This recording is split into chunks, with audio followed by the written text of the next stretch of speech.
যেটা বলবো সেটা হচ্ছে আমার এক ক্লায়েন্ট উনি প্রায় 1 মাস আগে আমাকে স্লট নেওয়ার জন্য টাকা দেয়। দুঃখের বিষয় ওনারটা উঠেনি। উনি সর্বশেষ আজকে না করলো যে ভাই এটা আর দিয়েন না, আমরা থাইল্যান্ডে যাচ্ছি। উনি থাইল্যান্ডের জন্য আবেদন রেডি করে ফেলেছে, কালকে হয়তো বা পরশু দিন অ্যাপয়েন্টমেন্ট আসলে জমা দিয়ে দেবে। সেম একইভাবে কয়েকদিন আগে আমার একটা মানে ক্লায়েন্ট উনি ইন্ডিয়াতে ট্রাই করেছে 1-1.5 মাস, হয়নি। সর্বশেষ উনি যেটা প্রস্তুতি নেন সেটা হচ্ছে যে উনি চায়নাতে যাবে, তার জন্য অ্যাপয়েন্টমেন্ট এনেছি, ইনস্ট্যান্ট এনেছি, আবেদন করেছি। আশা করি মঙ্গল বুধবারে ভিসা পেয়ে যাবে, China visa, China medical visa. এখন এই যদি হয় অবস্থা, তাহলে আমরা কি করব? আমরা ভারতের কম খরচে অল্প সময়ে খুব সহজে ট্রিটমেন্ট করতে চাই, আমাদের চেয়ে উন্নত ট্রিটমেন্ট করতে চাই, চিকিৎসা নিতে চাই, চিকিৎসার প্রত্যাশা করি, কিন্তু ভিসা জটিলতা হচ্ছে না। ভারত সরকার যেহেতু আমাদের ট্রিটমেন্ট করার সুযোগ দিচ্ছে, তাহলে এগুলো স্লট বাণিজ্যটা কেন বন্ধ হচ্ছে না? জাস্ট স্লট বাণিজ্য।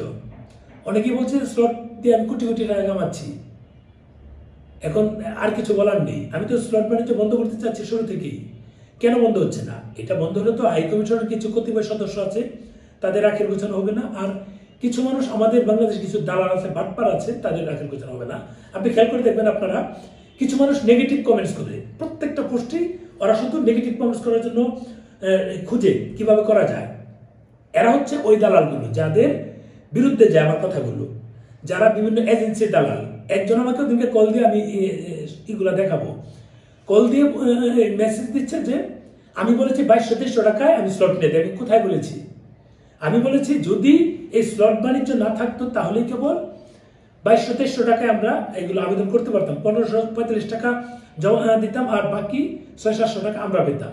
সে কিন্তু বুঝেই এটা ইন্টেনশনালি এটা বলেছে, জাস্ট আমাকে নেগেটিভ ভাবে কিছু বলার জন্য, আর কিছু না।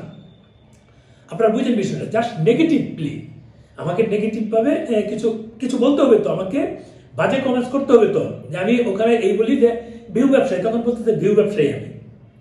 আমি মানে কি বলবো, যে আমাদের মানে আমরা বাঙালিরা কতটুকু মাদার চন্দ্র সেটা আমরা জানি, সোজা কথা, বুঝেন নাই? আমরা সবাই বলছি না, আমাদের কতিপয় সদস্য আমরা যারা আছি, এই মানে এই মাদার চন্দ্রগুলো কন্টিনিউ নেগেটিভ ভাবে বলার জন্য উদ্গ্রীব হয়ে থাকে। হাই কমিশনের কিছু লোক যদি এটার সাথে যুক্ত না থাকে, তাহলে ফেক ডকুমেন্ট দিয়ে ভিসা কি করে হয়? আমরা বানিয়ে দিই? নিশ্চয়ই না। কারা করে? এই লোকগুলো করে। কারা স্লট বাণিজ্যের সঙ্গে যুক্ত? তারাই যুক্ত। কিন্তু স্লট বাণিজ্য থাকলে তো আমাদের সাধারণ রোগীরা, কিন্তু যারা প্রকৃত রোগী, তারা কিন্তু স্লট পাচ্ছে না। স্লট না পাইলে কি হবে? তারা ট্রিটমেন্ট করতে পারবে না। এই যে মানুষগুলো অন্য দেশে চলে যাচ্ছে, কেন চলে যাচ্ছে? স্লট না পেয়ে, আবেদন করতে না পেয়ে তারা চলে যাচ্ছে। তারা কিন্তু বাধ্য হয়ে যাচ্ছে, যেতে চাচ্ছিল না, তারপরে যাচ্ছে। এই হচ্ছে বিষয়। যাই হোক, কি আর বলবো, ভালো থাকবেন। আমাদের যারা ইন্ডিয়াতে কম টাকায় ট্রিটমেন্ট করতে চাই, তাদের জন্য আরো খারাপ সময় আসছে সামনে। আরো যদি স্লট কমিয়ে দেয় বা স্লটের উপরে নির্ভরশীল থাকতে হয়, লোকজন অন্যদিকে বাধ্য হয়ে যাবে, কিচ্ছু করার নেই।